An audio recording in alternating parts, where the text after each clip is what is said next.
सभी भाइयों को नमस्कार, साथ ही साथ बहनों को भी नमस्कार। आज का ये वीडियो बनाने का जो मुख्य कारण था, वो था यूपीएसआई 2016 का जो ऑर्डर है। एक तो इसके बारे में आपको जानकारी देनी थी, साथ ही साथ आपको यूपीएसआई 2021 के एज रिलैक्सेशन के मैटर पे भी क्या अपडेट चल रही है वो भी देनी थी। सबसे पहले बात कर लेते हैं उत्तर प्रदेश उप निरीक्षक भर्ती 2016 के उस ऑर्डर की जो कि सुप्रीम कोर्ट में रिजर्व है। उसके बाद हम बात करेंगे आयु सीमा में छूट 2021 की यूपीएसआई। सबसे पहली चीज़ है कि आपको बता दिया जाए कि अपना जो ऑर्डर है वो रिजर्व चल रहा है। 2016 की बात कर रहा हूँ। यूपीएसआई 2016 का जो ऑर्डर है वो सुप्रीम कोर्ट में रिजर्व चल रहा है और लोग काफ़ी दिन से जान रहे हैं, इंतज़ार कर रहे हैं। लगभग आज 3-4 महीना हो रहा है, ऑर्डर नहीं आ रहा है। उसके इंतज़ार में लोग काफ़ी परेशान हैं। तो आज समस्या थोड़ी सी बढ़ गई ज़्यादा, क्योंकि जो हमारे जो जस्टिस थे, जो बेंच थी जिन्होंने ऑर्डर रिज़र्व किया था, वो आपके यू ललित साहब और विनीत सरन साहब, इन दो लोगों की जो डबल बेंच थी, इन्होंने ही ऑर्डर रिज़र्व किया था। लेकिन अभी कुछ लोगों ने कॉल किया और मुझसे कहा, भैया कि जो यू ललित साहब हैं वो एग्जीक्यूटिव चेयरमैन हो गए हैं नेशनल लीगल सर्विस अथॉरिटी के। मतलब जो आपका राष्ट्रीय विधिक सेवा प्राधिकरण है, उसके वो एग्जीक्यूटिव चेयरमैन हो गए हैं। तो क्या भैया ऑर्डर नहीं आएगा? क्या आप ऑर्डर आने की संभावना नहीं है क्या? आएगा तो कब आएगा? इसको लेके यूपीएसआई 2016 के जो चयनित और अचयनित दोनों तरह के लोग सफ़र कर रहे हैं और उनके मन में बड़ी सी, बहुत ही ज़्यादा एक दुविधा सी बन चुकी है। और ज़्यादातर लोग पूछते रहते हैं, तो अभी तक तो मुझे कुछ पता नहीं चल रहा था, लेकिन जो सुप्रीम कोर्ट में मेरे सोर्सेज हैं उनसे मैंने पता किया। तो देखिए क्या है कि जो आपका ये नालसा वाला सिस्टम होता है, नालसा वाला सिस्टम जो है कि सर, अब तो इसमें राष्ट्रीय विधिक सेवा प्राधिकरण जो है, इसमें तो यूनियन साहब जो हैं वो इंगेज हो गए हैं। अब वो कैसे हम लोग ऑर्डर लिखेंगे, इसके लिए वो बहुत परेशान थे लड़के। तो मैं बता दूं कि जो नालसा है, इसमें इंगेज हो जाने का मतलब ये नहीं कि वो ऑर्डर नहीं लिख सकते। अब तो बहुत टाइम लग जाएगा, अगस्त के बाद आएगा, ऐसी चीज़ नहीं है। ये एडमिनिस्ट्रेटिव चीज़ें हैं। नालसा का मतलब है कि आर्टिकल 39A, आर्टिकल 14, आर्टिकल 22(1). तो उसमें क्या है कि जैसे आपको फ्री लीगल एड, जो निःशुल्क विधिक सहायता दी जाती है लोगों को, उसी के उद्देश्य से ही नालसा का स्थापना की गई थी। नालसा की स्थापना इसीलिए की गई थी कि लोगों को निःशुल्क विधिक सहायता मिल सके। और जो लोक अदालतें हैं डिस्ट्रिक्ट वाइज होती हैं, इनके लिए होती है। लेकिन ये सब जो है वो एडमिनिस्ट्रेटिव उनके पावर के अंतर्गत आता है। ये इनकी जुडिशल पावर के अंतर्गत नहीं आता है। एडमिनिस्ट्रेटिव अलग चलता रहेगा, ऑर्डर लिखने का काम अलग चलता रहेगा। लेकिन अगर आप लोग पूछते हैं कि ऑर्डर कब तक आना है, तो मैं अपना एक जो मेरा गेस है मैं वो बता रहा हूँ आपको। यूपीएसआई 2016 का जो ऑर्डर रिजर्व है, उस ऑर्डर के आने की जो संभावना है वो मुझे लग रहा है कि इस समर वेकेशन में तो नहीं आएगी। मुझे लग रहा है, और मेरा लगना हमेशा सही हो, ज़रूरी नहीं है। समझ रहे हैं? मेरा आईक्यू लेवल, मेरी अप्रोच जहाँ तक है वो आपकी भी है।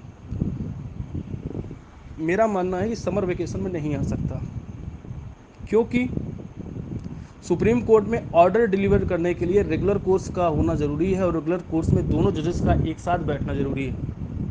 और समर वेकेशन में दोनों जजेस बैठ नहीं रहे हैं। एक्सेप्शन में कुछ भी हो सकता है। एक्सेप्शन में तो आप ये जानते हैं कि 4-5 बजे कोर्ट बंद हो जाती है सुप्रीम कोर्ट। लेकिन क्या होता है, कुछ मैटर ऐसे भी होते हैं, देखते हैं रात में भी सुनवाई होती है। तो एक्सेप्शन का नहीं बता सकता हूँ, लेकिन रेगुलर कोर्स में जुलाई के पहले ऑर्डर नहीं आ रहा है। अगर जल्दबाजी में ऑर्डर आएगा तो जुलाई लास्ट तक ही आ सकता है, उससे पहले 2016 का ऑर्डर नहीं आना चाहिए। ये मेरा मानना है, मेरा मानना सही हो ये ज़रूरी नहीं है। ये मैं अपना बता रहा हूँ। और अभी तक मेरा 2016 में जो भी चीज़ें मैंने जब बताई हैं, तो काफ़ी हद तक वो ठीक हुई हैं। अब इसमें क्या होता है ये मैं नहीं बता सकता। अब बात करते हैं एज रिलैक्सेशन की। एज रिलैक्सेशन के लिए जो आपकी नई वैकेंसी आई है 2021 वाली, आपको पता है कि आपके केस में अभी तक हम लोग जब से आपका केस पड़ा तब से हाईकोर्ट बंद ही चल रहा है। उसके बाद भी हमने रेगुलर डेट आपकी लगवाई। रेगुलर डेट लगवाने की बात यह है कि हाई कोर्ट स्तर पे भर्ती बोर्ड को, स्टेट को जवाब तलब भी किया जा चुका है। 17 मई को आपकी डेट लगी हुई थी, उस डेट पे सुनवाई नहीं हो पाई क्योंकि कोर्ट नहीं बैठी थी, सिविल मैटर की एक भी कोर्ट नहीं चल रही थी।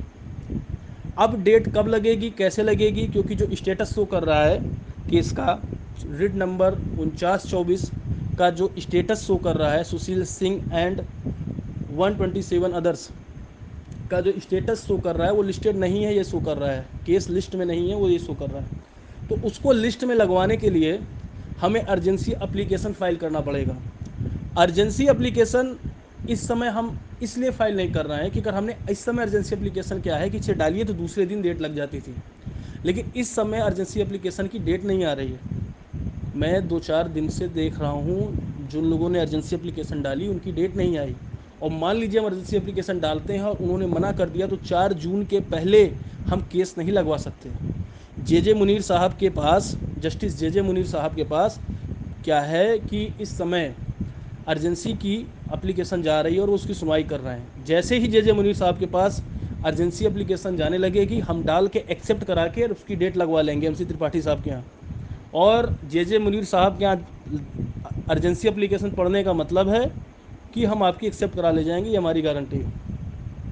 वो बच्चों के मैटर को बहुत अच्छे से सुनते हैं, उनको पता है कि बच्चे सफ़र कर रहे हैं। तो आप ये मान लीजिए कि 17 मई को डेट नहीं लगी थी एज रिलैक्सेशन में, लेकिन हम विदिन 1 वीक, एक हफ्ते से पहले ही आपकी डेट लगाने की पूरी संभावना मेरी है। एक हफ्ते के अंदर मैं आपकी सुनवाई करा लूँगा। केस आपका एज रिलैक्सेशन का बहुत लंबा नहीं बचा है, बहुत छोटा बचा है, 1-2 केस का है। और बिल्कुल घबराइएगा मत, अगर अगस्त सितंबर तक तो आपका UPSI का एग्ज़ाम नहीं हो पाएगा। अगर हम 10 दिन पहले भी आपके एग्ज़ाम के ऑर्डर ले आएंगे तो आप देखिएगा हम फॉर्म भरना फिर से शुरू करवा देंगे। ठीक है। अब कुछ लोग पूछते हैं भैया ऑर्डर क्या आएगा, तो भैया ऑर्डर हम क्या बताएं, 30 मई के बाद जिस समय फॉर्म भरने की डेट खत्म हो जाएगी तो ऑर्डर कुछ भी आ सकता है। आर्टिकल 142 का पावर का प्रयोग सुप्रीम कोर्ट भी करता है, हाई कोर्ट भी करता है, लेकिन हम लोग की तो हमेशा ये डिमांड रहेगी कि माय लॉर्ड जो पिटिशनर है उनको अलाउ कर दिया जाए। एटलीस्ट इतना तो कर सकते हैं क्योंकि लड़के कम हैं। तो ये जजेस के ऊपर है और CSC जो हैं, चीफ स्टैंडर्ड काउंसिल, जो भर्ती बोर्ड के वकील हैं, उन पर डिपेंड करता है कि वो किस पे तैयार कराते हैं। अगर वो तैयार करा देंगे ठीक है, 2-250 लड़के हैं, चलो उनको एडजस्ट करो, हटाओ, तो कुछ भी हो सकता है। ऑर्डर क्या आ सकता है ये हम नहीं बता सकते। तो आज का वीडियो यही था, यही समझाना था। 2016 वाले लोगों को भी समझा दिया क्योंकि वो लोग बहुत परेशान हैं, 5 साल 6 साल से सफ़र कर रहे हैं, दोनों तरह के लोग सफ़र कर रहे हैं, सिलेक्टेड तो और ज़्यादा सफ़र कर रहे हैं। ठीक है, तो ये सारी चीज़ें बतानी थी। और 2021 वालों का जो एज रिलैक्सेशन का मैटर है उसको भी समझा दिया गया है। आगे भी जो चीज़ें हैं वो आपको इस तरह से हम बताते रहेंगे, समझाते रहेंगे। धन्यवाद।